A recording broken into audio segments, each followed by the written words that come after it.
प्रहलाद जी महाराज ने कहा है कि संसार ही अंधकूप है। यहां गोकर्ण जी कहते हैं परिवार भी अंधकूप के समान है। अंधकूप बोले अंधा कुआं के समान, बोले अंधा कुआं के समान। और उस कुएं में हम कैसे पड़े हैं? तो कहते हैं पुत्र पौत्रादि के स्नेह ममता के बंधन में बंध कर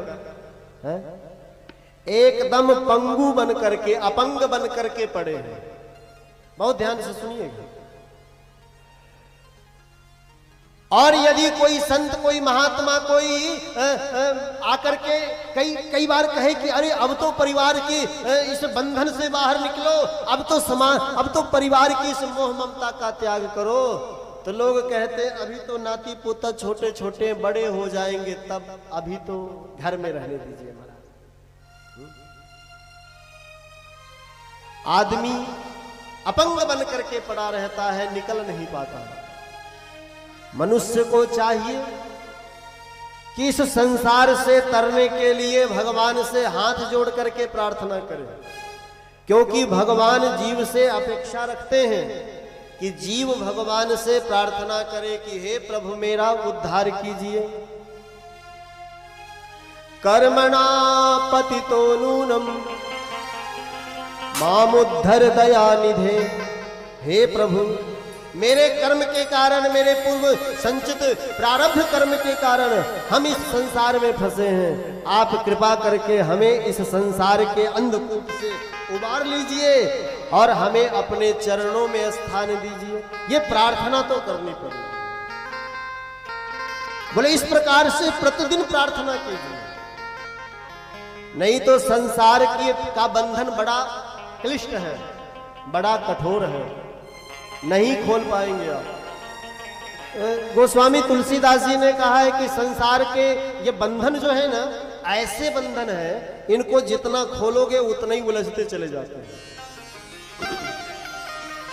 इसलिए इसको खोलने का प्रयास मत कीजिए। फिर करना क्या है? बोले जहां है, जिस अवस्था में है, जिस परिस्थिति, जिस स्थिति में है, बस भगवान से प्रार्थना कीजिए कि हे दयानिधि, हे परमात्मा मेरा उद्धार कीजिए। बोलिए श्री बाल कृष्ण लाल की जय। ये प्रार्थना प्रतिदिन करो।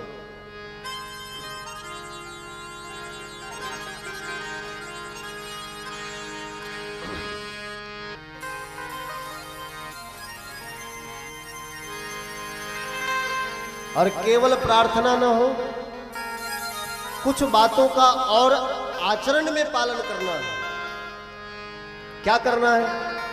तो कहते हैं शरीर से आप अहमता का त्याग कीजिए,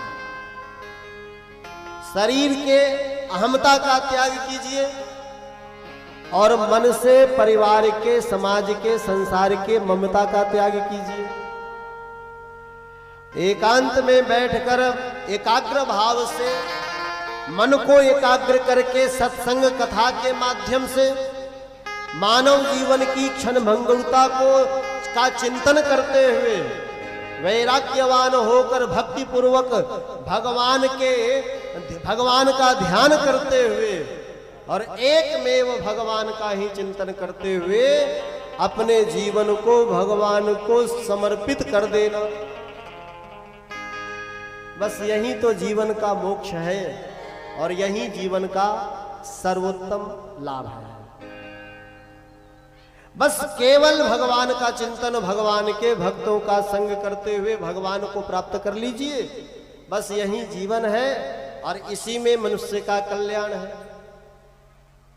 तो हे पिताजी, कहीं मत जाओ, घर में ही एक कमरे में बंद हो जाओ, एकांतवास करो, भगवान की कथा पढ़ो, सुनो, सत्संग करो, साधु संतों का संग करो, शरीर की अहमता का त्याग करो, शरीर के रिश्तों के प्रति जो ममता है उस ममता का त्याग करो और भगवान का भजन करके भगवान में अपने मन को लगाकर भगवान को प्राप्त कर लो।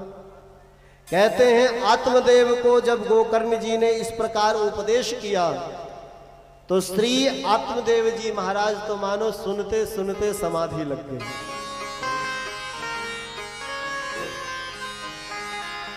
सुनते सुनते समाधि लग गई आत्मदेव जी की।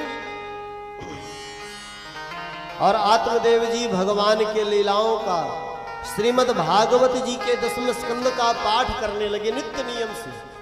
कहते हैं इस प्रकार से भगवान के पावन भागवत जी के 10वें स्कंद का पाठ करके भगवान के लीलाओं का चिंतन करते हुए महाराज आत्मदेव जी तो भगवान में ही एकदम तल्लीन हो गए।